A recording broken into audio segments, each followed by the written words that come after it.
If you are struggling with something right now, huwag mong sasarilihin. Look for someone who are willing to listen, willing to share with your burdens, and someone who will lead you to make godly choices or decisions. Bakit nga ba minsan ang hirap ibahagi sa ibang tao ng ating problema? Ay, hirap na hirap na talaga ako sa sitwasyon ngayong pandemya. I am financially struggling. Kaya, patong-patong na naman yung worries. Matake na tuloy yung anxiety ko. Tapos sumabay pa yung pagkabasted ko sa first love ko. Nandiyan pa yung struggle sa pornography, sa iba pang uri ng temptation. Hirap na talaga ako. Lord, hindi ko na talaga alam yung gagawin. Tulungan mo naman ako. Wait, naalala ko lang yung sabi sa Galatia 6:2. Magtulungan kayo sa pagdadala ng mga pasanin ng bawat isa.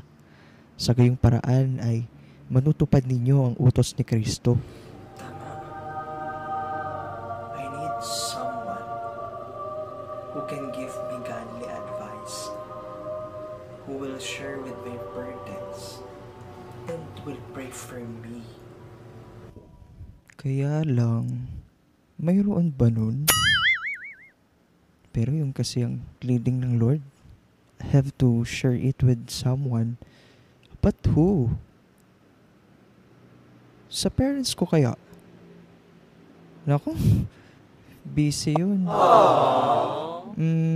Kung sa church kaya? Kay brother... Kaya lang, parang naiinis naman kasi yun pag nag-share ako ng problema. Kung kay sister... Naku, yung huling nag-share ako dun, sabi ko, amin lang. Pero nalaman ng buong simbahan. Hay nako, sasarilihin ko na nga lang to. Nakakalungkot pero totoo. Napakahirap sa isang tao ang magtiwala. Kaya nga kung pinagkatiwalaan tayo, maging trusted talaga tayo. Ang buhay ay hindi mauubusan ng mabibigat na problema. At hindi ito pinahihintulutan ng Diyos upang harapin mo lang ng mag-isa. Mahirap magtiwala sa umpisa but ask God for His leading.